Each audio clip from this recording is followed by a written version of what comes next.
Unmet needs will give you anxiety. முறையாக இந்த வாழ்க்கையை பார்த்தோம். யார் யாரை பார்த்தாலும் பயப்பட ஆரம்பிங்க. இந்த யார் யாரை பார்த்தாலும் பயப்படுறீங்களா, அது என்ன தெரியுமா? வேற ஒன்றும் இல்லை, உங்களை பார்த்து நீங்கள் பயப்பட ஆரம்பிக்கிறீங்கன்னு அர்த்தம். ஆன்சைட்டிங்கிறது உங்களை பற்றி உங்களுக்கு இருக்கக்கூடிய பயம் தான்.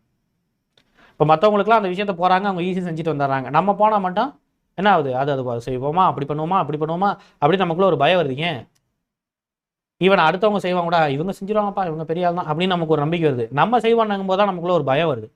அவங்க செய்வாங்க நினைக்கும் போது நம்பிக்கை வருது, நாம செய்வாங்க நினைக்கும் போது பயம் வருது. ஏன்? அதுக்கான காரணம் நம்மை பார்த்து நம்மளுடைய மைண்டுங்கிறது பயப்பட ஆரம்பிக்குது. This is what anxiety. உன்னால ஒரு பேசிக்காக இருக்கக்கூடிய லைஃப் நீடை மற்றவர்கள் எல்லாரும் செய்ய முடிஞ்ச ஒரு விஷயத்த உன்னால் செய்ய முடியல. அதுக்கான அசிஸ்டண்ட்டை நீங்கள் எடுத்துக்கல. நீ இந்த சொசைட்டியே அது உனக்கு ஆஃபர் பண்ணியிருக்கு, அந்த ஒரு விஷயத்த நீ நெக்லெக்ட் பண்ணியிருக்கிற. நீ எப்போ பார்த்தாலும்